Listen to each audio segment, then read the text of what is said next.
Guys, এটা একটা সম্পূর্ণ নতুন জিনিস, একটা গাছের ফুল। আপনারা গেস করে বলুন কি। সবাইকে হ্যাপি নিউ ইয়ার জানিয়ে আজকে আমি আমার ভিডিও শুরু করছি। তো এই ফুলটা কি আপনারা কি গেস করতে পেরেছেন? যদি না পারেন তাহলে তো আমি আছি বলে দেওয়ার জন্য। যদি গেস করতে পারেন তাহলে কমেন্টে অবশ্যই জানিয়ে দিন যে এই ফুলটার নাম কি। বেশি সাসপেন্স বাড়িয়ে কোনো কাজ নেই, তো আমি চটপট বলে দিই এই ফুলটার নাম হলো পাথরকুচি গাছের ফুল।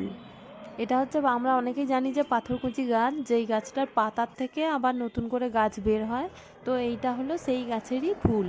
সারা বছর এই গাছের কোনো ফুল হয় না, কিন্তু এই শীতকালের সিজনটাতে ফুল হয়। এর আগের বছর প্রথমবার হয়েছিল, আর এই বছর সেকেন্ড টাইম। প্রথমবার আমি এই ফুলটাকে দেখেছিলাম আমাদের ক্লাস 12-এর বায়োলজি বইয়ের সামনে ফটোতে।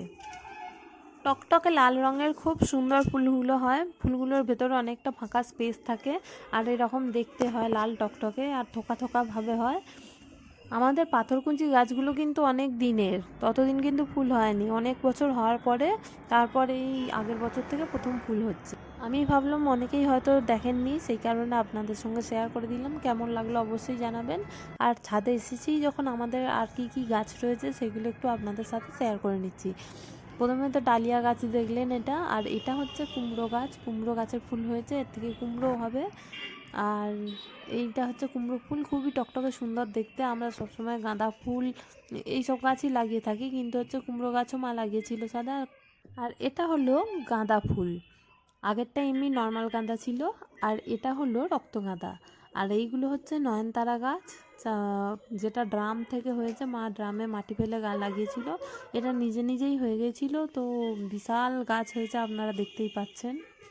এটা 2-3 রকমের হয়। আমাদের ঘরে সাদা আছে, আর রানী কালারের যেটা হয় সেটা আছে। লাল রঙেরও হয়, এটা আমি দেখেছি অন্য জায়গায়।